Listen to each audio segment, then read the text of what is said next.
जेव्हा आपल्याला परकेपणाची वागणूक भेटते ना, ती जी वेळ असते, तो जो काळ असतो ना आणि ते जे घर असतं, ते खरंच खूप वाईट वाटतं अशा ठिकाणी. कशी ते मी सांगतेच तुम्हाला. तर आज आहे माझ्या डेली व्लॉगिंगचा दिवस 5वा. काही जणांचा खूप चांगला रिस्पॉन्स येतोय, काही जणांचा नाही येते. अपेक्षेप्रमाणे खरंच खूप कमी रिस्पॉन्स येतोय. पण ठीक आहे, एक ना एक दिवस मला तुमच्या सगळ्यांचा रिस्पॉन्स भेटेल, प्रेम भेटेल, अटेन्शन भेटेल आणि त्याच आशेवर मी हा आजचा दिवस पण काढते.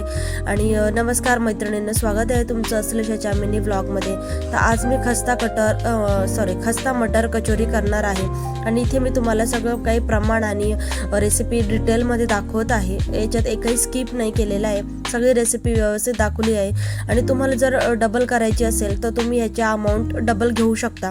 मी ह्याच्यानी 5 कचोऱ्या केल्या होत्या, तुम्ही तुमच्या अंदाजानुसार करू शकता.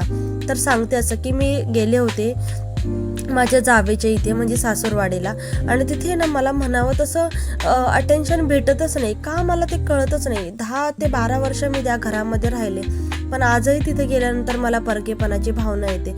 तुमच्याबरोबर पण मैत्रिणींनो खरंच असं होतं का? मला कमेंट करून नक्की सांगा. कारण आहे ना, मला एका गोष्टीची जाणीव ठळक झालेली आहे की मुलगी ही मुलगीच असते आणि सून ही कितीही करा तुम्ही, सूनच असते. ठीक आहे, चला जाऊ द्या. तर तुम्हाला ही कचोरीची रेसिपी आणि माझा व्हिडिओ कसा वाटला, लाईक, शेअर, सबस्क्राईब करायला विसरू नका.